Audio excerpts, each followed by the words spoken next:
Hey, Shalom, I want to start off by giving no praise to Yahweh Shem, Yahweh Shem, Dash, the belongs to the apostles of GMS, and I want to see brothers doing the work in truth, war, sincerity.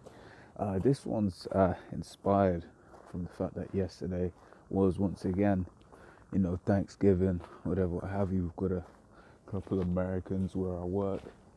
It's always very interesting, just seeing how happy people are to celebrate this day of murder. It represents murder, right?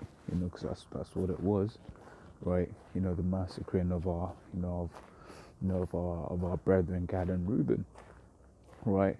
But basically, I was watching a film yesterday, what do you call it, with the woman, and then basically in the film was basically what was said was by one of the characters, how can you what do you call it, how can you attack someone that has been friendly to you, right? Now basically what it turned out to be was that because it was basically saying how basically it was showing you the Native Americans, and it was showing you the Edomites, right? And what you saw was it basically made it seem like the natives were the ones that attacked, right? But you obviously you watch the film, and then at the end of the film, you realize actually, it was Esau who attacked the natives, right? So basically, that was what was going on in that film, right? And it came up, but that was a question I was asked: how can you attack someone that was, that basically gave you a gift, right? Because in the film, right, the Edomites gave the natives a bridge, right? They built a bridge, but then you find out once again that that was only for their own benefit, right? Which is exactly what this man's about, right? This man's a liar, and he only does things that benefit himself, right? So let me read this. This is Psalm 55 and 21. The words of his mouth were smoother than butter, but war was in his heart, right? So he'll come to you, he'll give you a gift, he'll say, hey, this is for you, have a look at this, blah, blah, blah, blah, blah, blah, blah, blah, right? And then you'll be thinking, oh, yeah, this is for my, this is good for me, but now war is in his heart, right? You can't trust nothing that this man says, right? Because they ain't, that's not in them, right? You read in a Habakkuk, all right? Let's go there real quick and come back to Habakkuk 2 and 4. It says, behold, his soul which is lifted up is not upright in him, right? So it's not in him, to be upright. That's not his spirit, right? The Lord made him for a purpose, and he fulfills that purpose, right? It ain't nothing to cry about. That's just him doing what he was designed to do, right? So he will go around just massacring people, right? And all of this, but that's in his spirit, right? You can't expect more from the devil. All right, so we'll go back to this. This is Psalm 55:21. It says the words of his mouth are smoother than butter. Yeah, because he can talk the good talk, right? He can make you think you're his friend. Look at Jake. Right? Look at our people. They're in a state of a slumber, right? Stupor, right? They genuinely think that this man is our friend, and they don't realize that he ain't got nothing but but bad intentions for our people, right? Which is why they're walking right into his trap. Well, they're already in his trap. That's why they're walking, head first, neck first into a guillotine, right? And it says, his words were softer than oil, yet were they drawn swords. Yeah, so he can do all of that, make it seem nice, but really, he's plotting to kill you, right? And you can't expect more from the devil, right? That's just his nature, right? This is Sirach 12. Let's start from verse 10. It says, never trust thine enemy, for like as iron rusteth, so is his wickedness, right? So that, what you just got there, you just got some trick knowledge, as brothers would say, right? That's what do you call it, physics for you, right? Or not, chemistry rather, right? No, chemistry, that's science. Let me put it that way, that's science, right? What do you call it, when you put iron, right, you add some oxygen to it, right, oxidizes, and what you get? You get rust. So basically what that's saying is it's inevitability, right? It's gonna happen, right? Once again, we read it in Habakkuk. That's just this man's nature. He can't help it, right? right? You got that song True Colors, right? That's just this man's true colors. And then at the end of it, he's just going to be like, but look, man, I'm the devil. What more can you expect from the devil, right? It says, though he humble himself, right, and go crouching, yet take good heed and beware of him, right? So this is similar to what we were reading in Habakkuk, right? Because once again, this is just this man's nature. This is what he does, right? And it goes on to say, and beware of him, and thou shalt be, and this says, and thou shalt be unto him as if thou hast wiped a looking glass, and thou shalt know that his rust hath not been altogether wiped away, right? Like, hey, friends, you gotta pay attention to this guy, and that's why a lot of Jake can't, don't see this man as the devil, because they ain't paying attention to him, right? When you pay attention to him, when you see, what do you call it?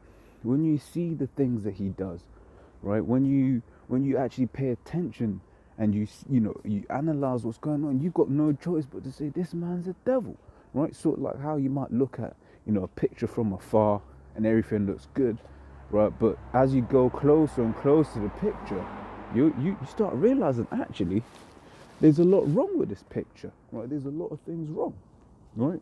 And that's this man for you. You get closer and closer to the picture, you realize, man, this is just the devil, right? So it goes on to say, set him not by this. Yes, don't have him in your presence, right? It says, lest when he overthrow thee, he stand up in thy place, right? And that's happened with our brothers, man, right? Gad and Reuben. They stood up in the same place as Esau. They let Esau up in there, which ultimately was all the plan of the Most High anyway, right? That's just the straight skinny of it. It was just all the plan of the Most High. Right, they let Esau up in the midst, and what did Esau do? Esau showed them that his true colors, right?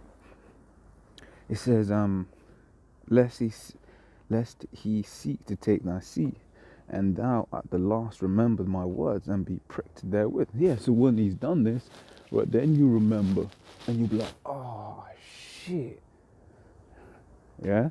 And it's at that point you remember what the Lord said. Right, what these scriptures have said. It says, who will pity a charmer that is bitten by a serpent? Right, and Apostle Carr speaks on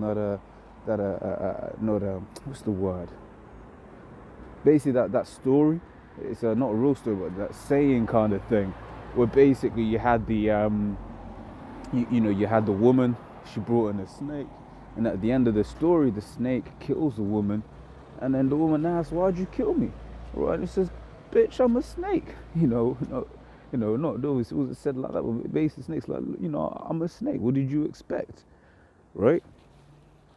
It says, so who will pity a charmer that's bitten with a serpent? Yeah, because people are going to be like, well, you were playing with a snake. And then people is going to be like, well, that's kind of what you get. You ain't supposed to be playing with a snake. Don't do that shit, right?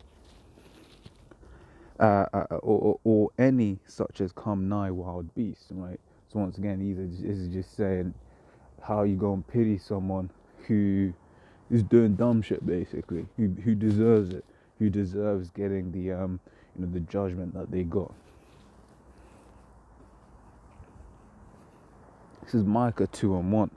Woe to them that devise iniquity and work evil upon their beds, and when the morning is light, they practice it, because it is in the power of their hands, right? So right now, Esau's been given the power to do what he will, right? Which is why the Lord let Esau take down Jake. Which is why they let Esau take down Reuben and Gad. But what does the scripture say? Right, let's grab that in Genesis 49.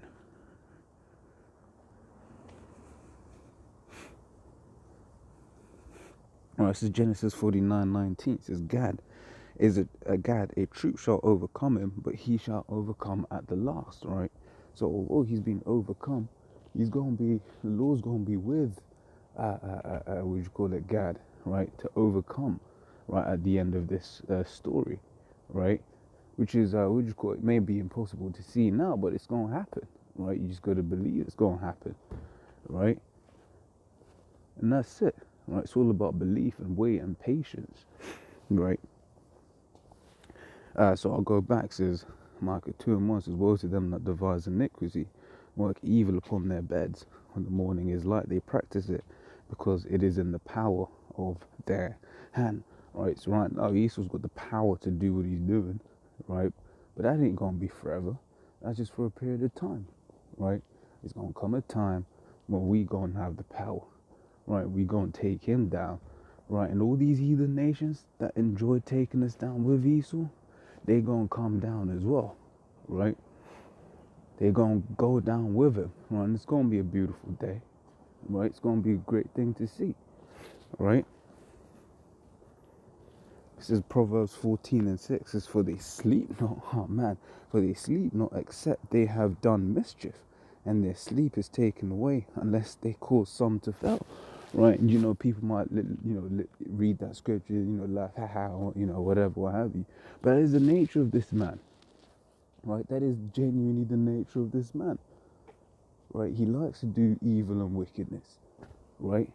And he's plotting and planning. Just because these lower levels don't be doing it, don't think these higher ups aren't, right? Just sort of like how we lust for the downfall of this man, right? They're lusting to do some wickedness, right? We lust for this man to, end up in a right place, right? Which is, underground, and in subjection to us, right? They're plotting to do wickedness, but there gonna be times in the kingdom. There's gonna come a time in the kingdom, not now, because we haven't got the power now, but in the kingdom, there's gonna come a time when the Lord's gonna give us the power over him, right?